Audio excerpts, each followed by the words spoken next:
A deputy state labor commissioner says the youngsters probably were working illegally. Welcome to Watch Mojo, and today we're looking at the most negative consequences of a film production for one or more people. These movies adversely impacted reputations and communities, or were even tied to tragedy. The incident killing cinematographer Helena Hutchins and wounding director Joel Souza.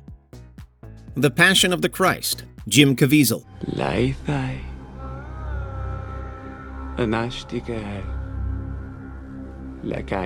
Some find Mel Gibson's interpretation of Jesus' crucifixion inspirational. Others see it as a relentless test of endurance. For Jim Caviezel, the experience was a bit of both. As a devout Catholic, Caviezel was dedicated to his role. But Jesus' on-screen torment isn't far from what the actor faced. In addition to getting pneumonia and hypothermia, Caviezel was accidentally lashed, dislocated his shoulder, and got struck by lightning, which was actually half the amount of times production assistant Jan Michelini was struck. Although the film broke box office records, Hollywood essentially turned its back on Caviezel. While Caviezel has since found success with a Passion sequel in development, his onset injuries and the film's effects on his career remain a cross to bear. So I was on a lot of medication until 2009 was my first surgery. Napoleon Dynamite, Carlos and Efren Ramirez. How long did it take you to grow that mustache?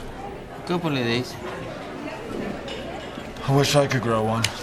Going from Sundance darling to a surprise phenomenon, Napoleon Dynamite turned its cast into icons. For Pedro actor Efren Ramirez, this extended to his identical twin brother, Carlos. In what sounds like something out of a 90s sitcom, Carlos began making public appearances as Efren. Carlos claimed he initially had his brother's blessing, since Efren couldn't be everywhere. Over time, though, Carlos started impersonating his brother without permission. Carlos was also resentful regarding a girl Efren was dating. Efren eventually sent a cease and desist, threatening to sue Carlos for $10 million. Carlos stopped and expressed a desire to reconcile with his brother. Still, he suspected that the magnitude of Napoleon Dynamite and everything that has come along with it has ruined his relationship with his twin. If you vote for me, all of your wildest dreams will come true. Thank you. Taxi driver, James Brady. Now I see it clearly. My whole life is pointed in one direction. I see that now. There never has been any choice for me.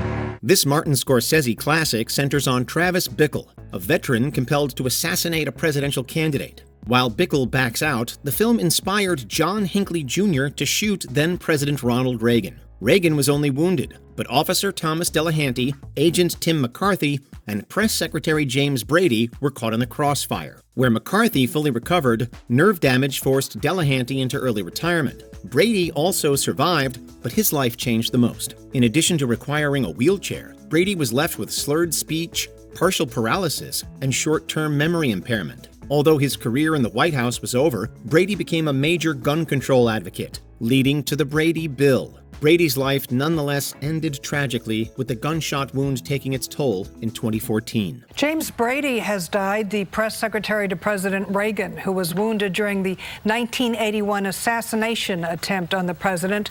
Life for Brady was never the same. Death in Venice, Bjorn Anderson. Go away immediately, don't delay. Please, I beg you. Take Tazio and your daughters. I implore you. This drama from Italian director Luchino Visconti turned relative newcomer Bjorn Anderson into, quote, the most beautiful boy in the world. As the headlines put it, in the film, Anderson played Tazio, the young object of an aging composer's affection. Anderson was only a teenager at the time, feeling in retrospect that Visconti had sexualized him. Despite his young age, Anderson became a sex symbol and an LGBTQIA+ icon. Anderson isn't gay, but many assumed he was. The crew even took him to a gay nightclub, where grown men looked at him as if he were, quote, a nice meaty dish. The unwanted attention the role brought stayed with Anderson, who grappled with substance use, depression, and trauma in the years that followed. But you can't expect life to illuminate the target and steady your aim. The creation of beauty and purity is a spiritual act. The Birds, Tippi Hedren. Daddy, there were hundreds of them. No, I'm not hysterical. I'm trying to tell you this as calmly as I know how. Although Melanie Daniels would be a star-making role for Tippi Hedren, her fame essentially began and ended with Alfred Hitchcock. Not only did the phone booth scene leave her with cuts, Hitchcock decided to switch out the mechanical birds with real ones at the 11th hour, putting Hedren through 5 days of terror. The two nevertheless reunited for the film Marnie, which is where Hedren claims Hitchcock started making unwanted sexual advances. Hedren finished the film, but she was done with Hitchcock afterward. A few more roles came Hedren's way, albeit none on par with Melanie or Marnie. While acting continued to run in her family, it's debatable whether the birds made Hedren's career or prevented her from reaching greater heights. What did he say to you? He said, I'll ruin your career. Wow. I said, do what you have to do, and out the door I went. Roar. The cast and crew. Say hello to Henry the Jaguar, would you? Not today. Remember when we said Tippi Hedren appeared in several other projects after ditching Hitchcock? One was Roar, which she made with husband Noel Marshall to spotlight African wildlife. After The Birds, you'd think Hedren would avoid working with live animals again. For Roar, though, the filmmakers used actual lions, tigers, and other large cats. Untrained ones, we might add. It's been estimated that 70 people were injured working on the film, with cinematographer Jan de Bont getting scalped.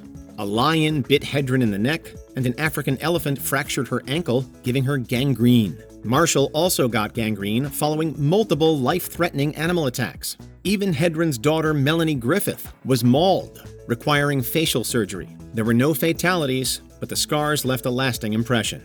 Oh, that's Johnny Lyon. You never have to worry about John. The Blair Witch Project. Heather Donahue. Witches in days gone by were roasted just like my Vienna sausage. Flames are licking you like the devil there, Josh.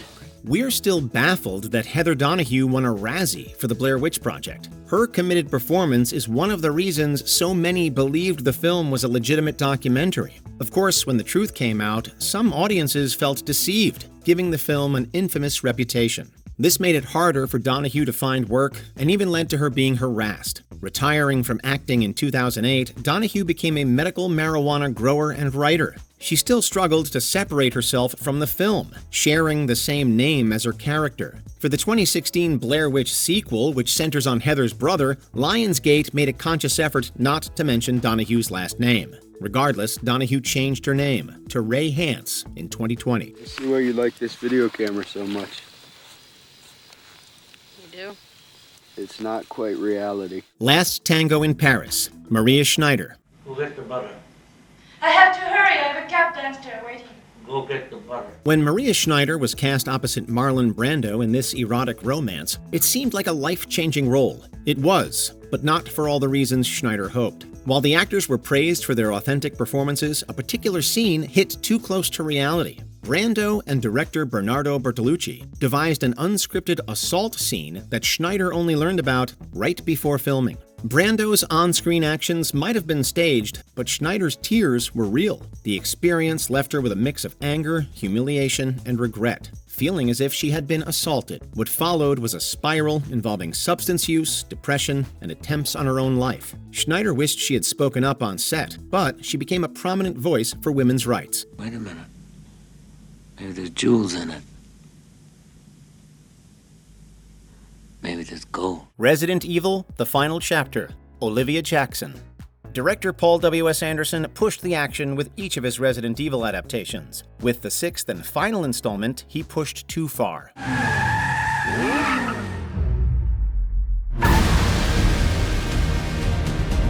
Stuntwoman Olivia Jackson was doubling for Milla Jovovich when her motorcycle crashed directly into a crane-mounted camera. 17 days later, she awoke from a coma to learn that her left arm was gone. It would be years before she recovered from other injuries and facial reconstruction. What's the last thing you remember? I remember up until the very impact. It turned out that Anderson had made a slight camera adjustment without informing Jackson. That was all it took for disaster to strike. Jackson may have won a lawsuit in 2020, but there's no compensation for the loss of her career and old life. And Jackson has resumed activities that she loves: martial arts, swimming, and riding a bike. The Amityville Horror, Amityville Homeowners. A house in Long Island's Amityville was the scene of Ronald DeFeo Jr.'s grisly familicide in 1974, then alleged paranormal activity the following year. This inspired a book that in turn inspired a film franchise spanning decades.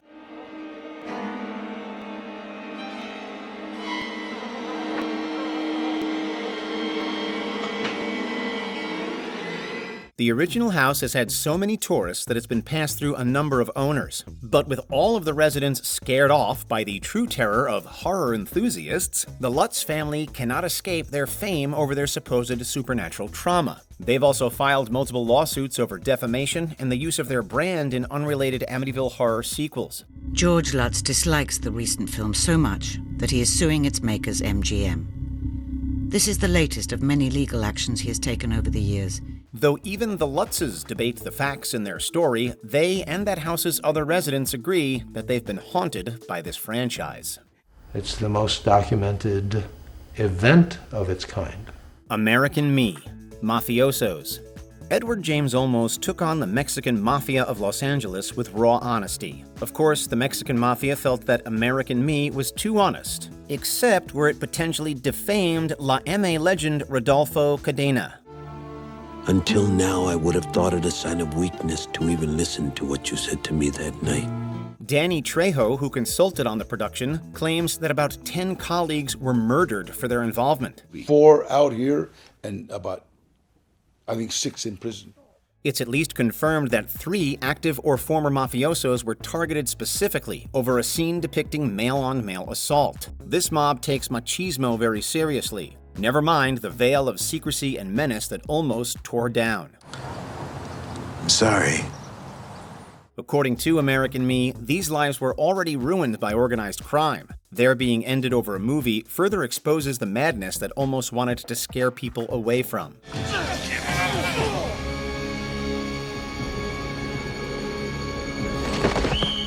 Sideways, Merlot growers. If they want to drink Merlot, we're drinking Merlot. No, if anybody orders Merlot, I'm leaving. Alexander Payne's dramedy about 2 wine connoisseurs touring Santa Barbara County had a surprising ripple effect. Audiences seem to have been paying close attention to the wine preferences of Paul Giamatti's character Miles. Why are you so into Pinot? I mean, it's like a thing with you. I don't know. It's a hard grape to grow. While sales of Pinot Noir, which he loved, saw a significant bump, those of Merlot, which he detested, fell by 2%. This proved financially disastrous in California's wine country, where Merlot accounted for around 20% of sales. It took nearly 2 decades for the market to bounce back. In that time, many winemakers found their livelihoods compromised by one single movie. Just don't give up. All right? You're gonna make it. Half my life is over, and I have nothing to show for it. Nothing. Sideways may be widely acclaimed, but it doesn't have as many fans in the wine industry as you'd think. The Goonies, Sandy Preston. I just saw the most amazing thing in my entire life! First you gotta do the truffle shuffle. Come on! Do it! Come on! Do it! The Walsh House in Astoria, Oregon, is the treasure of adventurous Goonies fans around the world. One such fan, a woman named Sandy Preston, bought the property in 2001, but realized that her dream was actually a nightmare. The house soon became overwhelmed with visitors, some of whom even stole her wallpaper. Preston subsequently became much less welcoming, thankfully without resorting to the Fratelli's attitude toward trespassers. Hit puree! No! I'm too young! No! I want to play the violin! Not my hand! She just briefly forbade visitors following the film's 30th anniversary event. In 2022, Preston listed the house for $1.65 million, and it was sold in just 6 days. While that might not make up for over 20 years of intrusion, we hope that the new owners get a better return on their investment. For Goonies around the world, just know this. This is our time. It's our time right now. The Conqueror, cast and crew. Hollywood's dramatization of the rise of Genghis Khan was considered a disaster from the beginning. It's now best known for the shocking miscast of John Wayne as the fearsome Mongol leader. This day I have long awaited, and now I am beset by weaklings and traitors, But there was another horrifically misguided production decision. Because so much of The Conqueror was filmed downwind of a nuclear testing site in Utah, the cast and crew were exposed to radiation over extended periods. About 41% of the crew went on to be diagnosed with cancer. Half of them did not survive.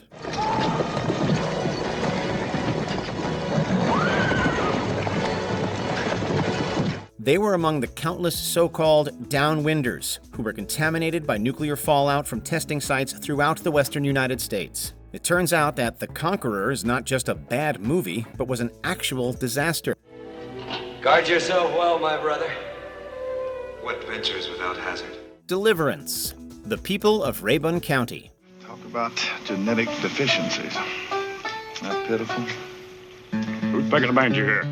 The groundbreaking thriller Deliverance practically made Georgia a highly sought-after film production destination. However, the movie still has a more mixed reputation among the residents of Rabun County, where it was shot. Well, gentlemen, we can talk this thing over. What is it you require of us? Well, we require that you get your goddamn ass up in them woods. All right, now, look. You get it down, Tanner. Okay, all right. Sure, the economy flourished from tourism along the Chattooga River, but the local population has had to suffer overcrowding in their community and ruinous stigma beyond. Deliverance has been credited with widely popularizing degrading, frightening stereotypes about the Deep South that persist today. The people of Rabun County are, of course, facing this fallout more directly. Don't come back up here. You don't have to worry about that, Sheriff. Banjo boy Billy Redden may still encourage his community to embrace their place in film history. For many of his neighbors, though, that's not worth the decades of negative perceptions. Can you play the banjo for us? Nope. You can't play it at all? Nope. The Blind Side, Michael Oher. For every fan of the sports biopic The Blind Side, there's a critic of its questionable racial representation. One of them is Michael Oher himself, whose life the film is based on. And I promise that I will be at every game cheering for you. Every game? Every game. The former NFL lineman felt that the movie belittled his intelligence and agency in his athletic career. He also alleged that this negatively affected his status on the field. When I could have dropped out in 6th, 7th grade, man. And when somebody else get that credit, yeah, it pisses you off. It pissed me off. Or tried to set the record straight with an autobiography that elaborated on his disappointment in The Blind Side and its offensive liberties. But by then, the damage was seemingly already done. It's really, really sad. I think you just found something to write about, Michael. Just goes to show that even an underdog story with the best of intentions can apparently blindside its subject. The Conjuring, Gerald Helfrich and Norma Sutcliffe. Wanna play hide and clap? The Perron family may have dealt with supernatural intruders in 1971, but Gerald Helfrich and Norma Sutcliffe were later haunted by many physical ones. We no longer have any sense of peace. No privacy is totally gone. Ed and Lorraine Warren's paranormal investigation into the Perrons' farmhouse was the basis for the 2013 smash hit The Conjuring. This launched a film franchise and horror fan pilgrimage to the Rhode Island plot, then owned by Helfrich and Sutcliffe. The couple not only dealt with trespassers, but vandalism and threats of violence. Naming some 500 incidents, they sued the film's producers for damages in 2015. It is harassment, stalking, and that's how it comes across to us. 4 years later, Helfrich and Sutcliffe finally sold the house to paranormal investigators who converted it into a museum. The nightmare was over, but with a family driven out of their home of 32 years. Natural-born killers, copycat crime victims. Oliver Stone didn't pull any punches in condemning America's violence culture through the exploits of a serial killer couple.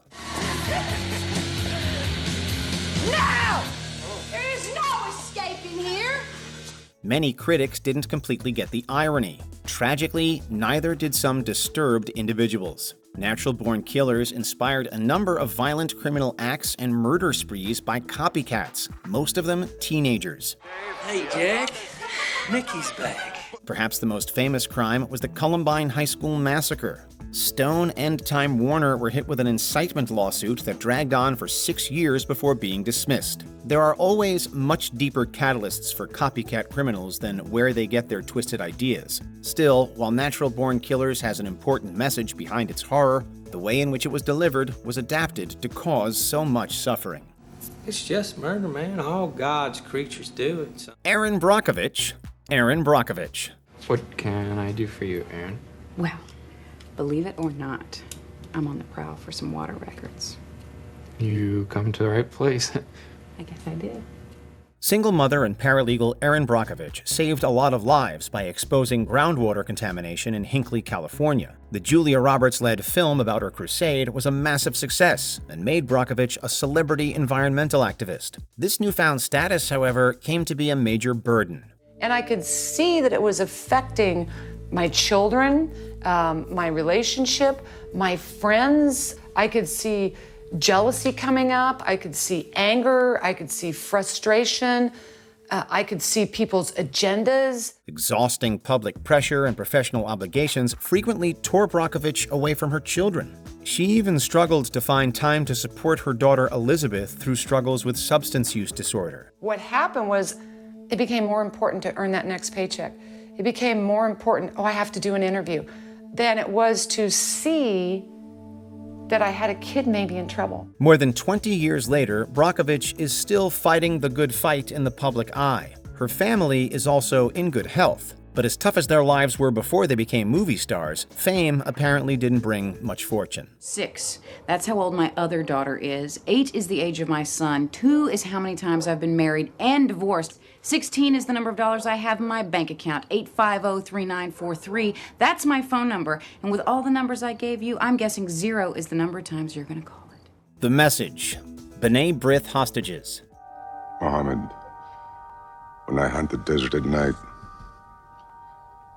I know God is not kept in the house. By the 1970s, misrepresentation of Islam was becoming widespread in Western media. Syrian-American filmmaker Mustafa Akkad responded with an epic dramatization of the religion's founding. The Prophet has seen you. You're not to rope or drag the prisoners. They have roped us. Cut them loose. The message was both critically acclaimed and controversial. Though Akkad was careful to avoid directly depicting the Prophet Muhammad, the extremist Hanafi movement mistakenly believed that Hollywood star Anthony Quinn was cast in the part. They retaliated with an armed siege of the Washington, D.C. chapter of the Jewish service group B'nai B'rith.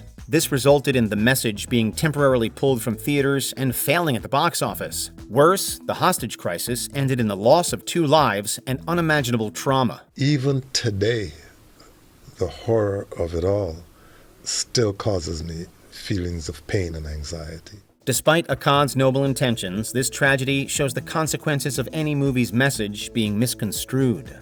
Star Wars Episode 1: The Phantom Menace. Ahmed Best. Everyone knows the tragedy of the Phantom Menace wrecking Jake Lloyd's career and childhood. Not enough people recognize what Ahmed Best went through as the voice and motion capture performer of the near-universally hated Jar Jar Binks. Hey, you want What should have been Best's breakout role wound up a stain on his career and mental health. He even considered taking his own life. Instead, he continued to play Jar Jar with utmost professionalism, at least until his Annie Award-winning spoof on Robot Chicken. Best is now in a good place, teaching at Stanford University and recast in Star Wars in the much more dignified role of Jedi Master Kelleran Beck. Still, that can't make up for his particularly painful years of Jar Jar Binks. Everything's gonna be all right, kid.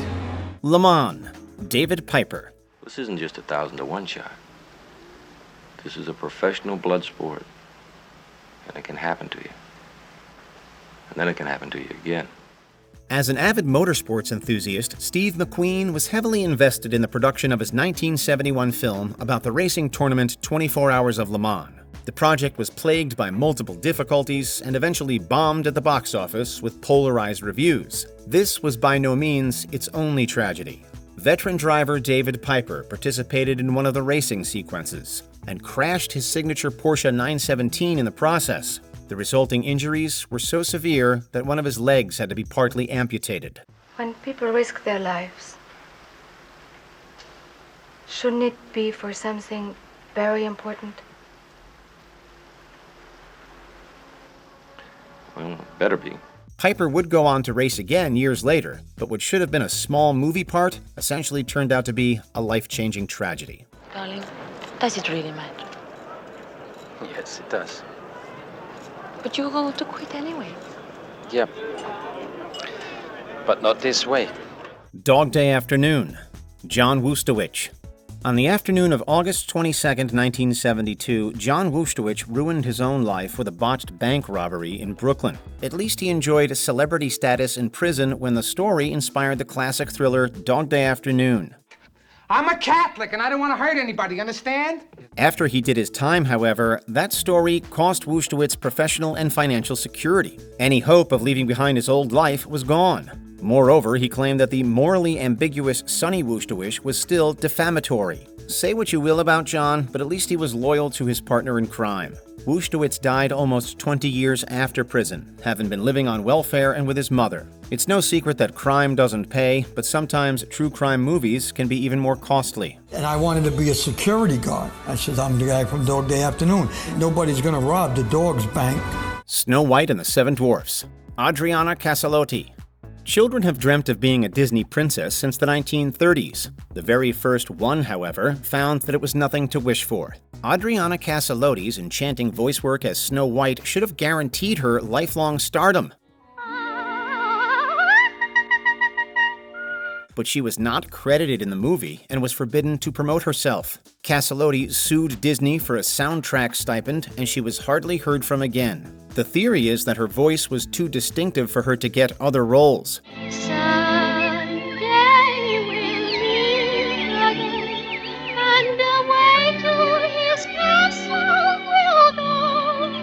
It's also rumored that Walt Disney had her blacklisted. Either way, aside from a few roles and reprising Snow White, Casalotti's acting career was stagnant. She found success in opera, but her film fantasies were crushed by the realities of working for Disney. Bye, Grumpy.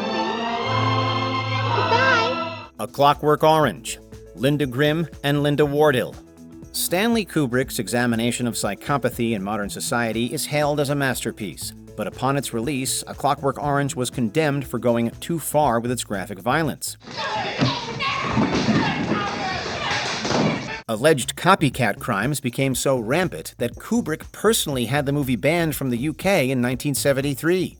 You've proved to me that all this ultra-violence and killing is wrong and terribly wrong! Nonetheless, the most high-profile case was in '89 and 2002, when Peter Foster murdered his wives, Linda Grimm and Linda Wardhill. The so-called Clockwork Orange killer had a history of violence against women, but it escalated after he saw his favorite movie. Despite his self-censorship, Kubrick always held that disturbed minds are fundamentally responsible for copycats. Whatever would have inspired such ultra-violence otherwise, Grimm and Wardhill suffered for their husband's love of one movie. He was a menace. We put him away for his own protection, and also for yours. WarGames, Aaron Swartz. Wouldn't you prefer a good game of chess? Later, let's play Global Thermonuclear War. The dangers of computer hacking went mainstream with the 1980s cult classic WarGames. It even influenced the United States' Computer Fraud and Abuse Act. The punitive measures the bill outlines might not be unreasonable for a hacker who nearly triggers a nuclear war. Alas, its broad definition of unauthorized computer access meant tragedy for internet activist Aaron Swartz. I mean, what do you believe needs to be done to modernize that law? Well, at the moment, that law makes it a felony for you to give your password to HBO to a friend. That has to be changed. In 2011, Swartz was charged with hacking into MIT's network to download academic articles. The university didn't want to file charges, but with federal prosecutors taking over, Swartz was likely to face devastating fines and prison time. Just before his trial, he took his own life. Do you believe that if the criminal justice system hadn't failed Aaron, do you believe he'd be alive today? Without question. Hacking may be no game, but this was just the most high-profile of many extreme legacies of the so-called WarGames scare.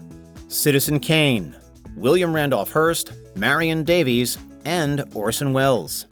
Hello, Jedediah. Hello, Charlie. I didn't know we were speaking. Sure we're speaking, Jedediah. You're fired. Newspaper tycoon William Randolph Hearst's yellow journalism was rarely as sensational as his own villainy. This was the main inspiration for Orson Welles' Citizen Kane. No, I don't know many people. I know too many people. I guess we're both lonely.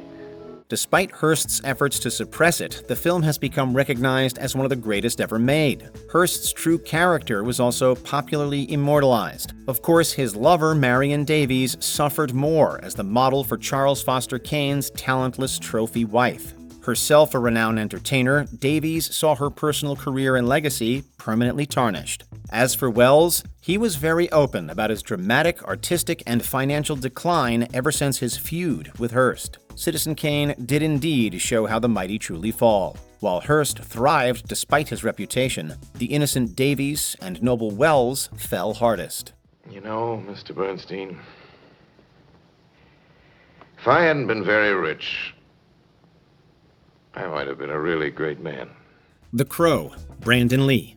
If the people we love are stolen from us, the way to have them live on is to never stop loving them.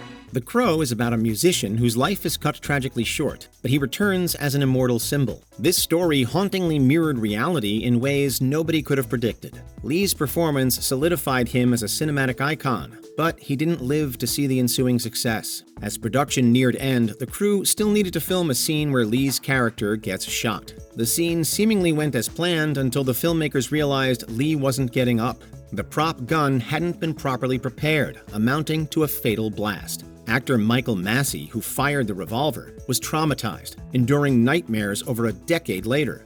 This accident re-entered the zeitgeist in 2021 when a similar incident occurred while filming the Alec Baldwin western, Rust. The case centers around Baldwin, who was holding a prop gun which fired a live round of ammunition during a rehearsal on the western film set in 2021. Twilight Zone, the movie. Vic Morrow, Renee Shin-Yi Chen, and Mika Din Lee. While here at home, a freak accident turns a war movie set into real-life disaster, killing veteran actor Vic Morrow. The Twilight Zone is an iconic show, but its film counterpart is best known for one of the most notorious tragedies in Hollywood history. In a segment directed by John Landis, a set piece involving a helicopter claimed the lives of star Vic Morrow and two young performers, Renee Shin-Yi Chen and Mika Din Lee. Some chalked the crash up to a freak accident, although others believed Landis prioritized his artistic vision over the safety of the actors. Landis and others involved were acquitted, although Warner Brothers would award $850,000 each to Morrow's daughters, one of whom is Jennifer Jason Leigh. Steven Spielberg, who directed another segment, also severed ties with Landis. Wherever the blame lies, multiple lives were ruined that day.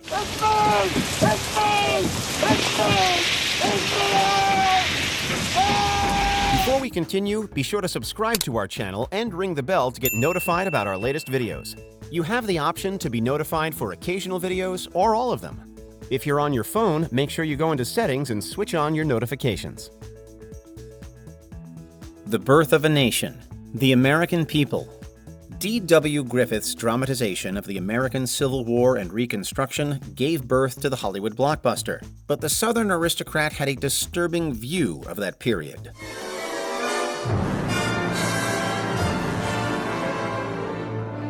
The Birth of a Nation promoted pro-Confederate rhetoric and horrifying anti-black stereotypes, culminating in the quote-unquote heroic rise of the Ku Klux Klan.